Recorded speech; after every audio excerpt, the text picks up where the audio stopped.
আসসালামু আলাইকুম এভরিওয়ান, সবাই নিশ্চয়ই ভালো আছেন। আজ আমি আপনাদের সাথে শেয়ার করতে চাচ্ছি ভীষণ মজার একটা চিকেন বোল রেসিপি।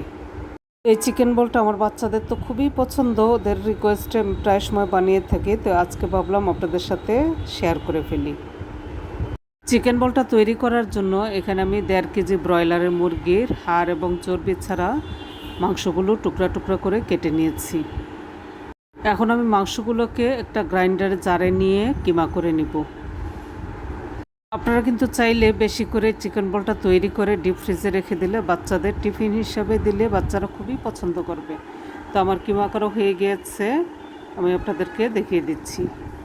আমি একটা বোলের মধ্যে কিমাটা ঢেলে নিচ্ছি। আমি কিমাটা গ্রাইন্ডারে করে নিয়েছি, আপনারা চাইলে এটা পাটায় বেটেও করে নিতে পারেন। এখন আমি যেটা করব, মাঝারি সাইজের একটা পাউরুটির 5 পিস নিয়েছি, এটা গুঁড়া করে নিব গ্রাইন্ডারে। চিকেনের কিমার সাথে ব্রেড ক্রাম্ব দিয়ে আমি চিকেন বলটা তৈরি করব। তো এর মধ্যে কিন্তু আমার ব্রেড ক্রাম্ব করা হয়ে গিয়েছে, আমি আপনাদেরকে দেখিয়ে দিচ্ছি। চিকেনের কিমার সাথে দেওয়ার জন্য আমি প্রথমে নিয়ে নিচ্ছি 1/2 চা চামচ হলুদের গুঁড়া, 1/2 চা চামচ মরিচের গুঁড়া, দিয়ে দিচ্ছি 1/2 চা চামচ জিরার গুঁড়া, 1 চা চামচ তান্দুরি মশলা, 1/2 চা চামচ ভাজা গরম মশলা পাউডার, 1/2 চা চামচ ভাজা গোলমরিচের গুঁড়া, 1 চা চামচ লবণ, 1 চা চামচ সয়া সস, 1 চা চামচ আদা বাটা এবং 1 চা চামচ রসুন বাটা। দিয়ে দিচ্ছি মিডিয়াম সাইজের 2টা পেঁয়াজ মিহি কুচি করে কাটা, 7-8টা কাঁচামরিচ কুচি করে দিয়ে দিচ্ছি। ঝালটা সম্পূর্ণই আপনাদের পছন্দ মতো দেবেন। এখন সবগুলো মশলা একসাথে খুব ভালো করে মিক্সড করে নিচ্ছি। তো আমার মিক্সড করা হয়ে গিয়েছে, এখন আমি চিকেনের কিমাটা খুব ভালো করে মশলাগুলোর সাথে মিক্সড করে নিচ্ছি।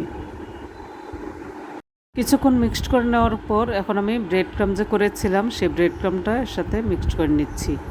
তো আমার বোলটা ছোট হয়ে গিয়েছে, আমি আরেকটু বড় বোলের মধ্যে নিয়ে নিচ্ছি, তাহলে মাখাতে খুব সুবিধা হবে। ব্রেড ক্রাম্ব পুরাটা দিয়ে আমি চিকেনের সাথে খুব ভালো করে মিক্সড করে নিচ্ছি। কিমাটা আমি খুবই ভালো করে মাখিয়ে নিয়েছি। এখন আমি রুম টেম্পারেচারের একটা ডিম নিয়ে নিচ্ছি চিকেন বলটা চুবানোর জন্য। ডিমের কুসুম সহ ডিমটা খুব ভালো করে ফেটিয়ে নিচ্ছি।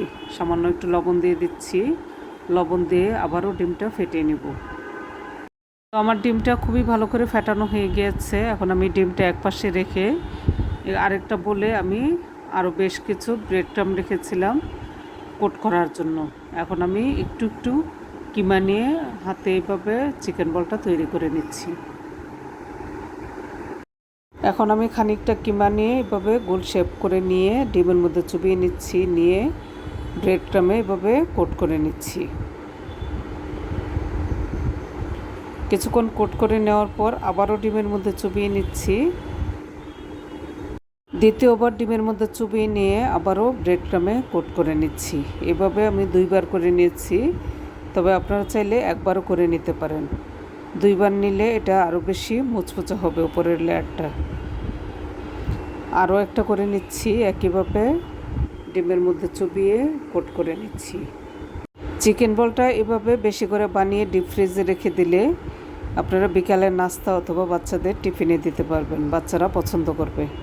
তো একইভাবে আমি সবগুলো চিকেন বল তৈরি করে নিয়েছি। এখন আমি আধা ঘন্টা নর্মাল ফ্রিজে রেখে তারপর ভেজে নেব, তাহলে ভাজার সময় উপরের ব্রেড ক্রাম্বটা খুলে যাবে না, চিকেন বলের গায়ে সেট হয়ে যাবে। তো আমি একে একে সবগুলো ভেজে নিচ্ছি। আগের থেকে তেল গরম করে রেখেছিলাম, তো চিকেন বলগুলো দিয়ে আমি মিডিয়াম আঁচে আস্তে আস্তে করে ভেজে নিচ্ছি। চুলাটা মিডিয়াম আঁচে রেখে চিকেন বলটা বারবার উল্টে পাল্টে ভেজে নিতে হবে।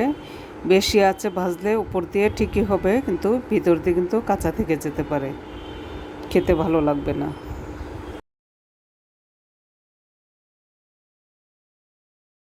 7-8 মিনিট আমি এভাবে উল্টে পাল্টে ভেজে নেওয়ার পর এর মধ্যে কিন্তু আমার চিকেন বলগুলো ভাজা হয়ে গিয়েছে, উপরের লেয়ারটা ব্রাউন কালার হয়ে এসেছে। চুলা থেকে আমি তুলে নিচ্ছি। তো ভিউয়ার্স, খুবই ইজিভাবে এবং অল্প সময় তৈরি হয়ে গেল আমার চিকেন বল রেসিপি। আমি আপনাদেরকে ভেঙে দেখাচ্ছি।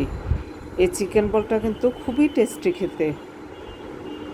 আমার রেসিপিটি অনুসরণ করে আপনারা বাসায় চিকেন বলটা তৈরি করে খেয়ে আমার কমেন্ট বক্সে জানাবেন কেমন হয়েছে। তো ভিউয়ার সামনে আবার অন্য কোনো রেসিপি নিয়ে আপনাদের সামনে হাজির হব। আজকে পর্যন্ত আল্লাহ হাফেজ।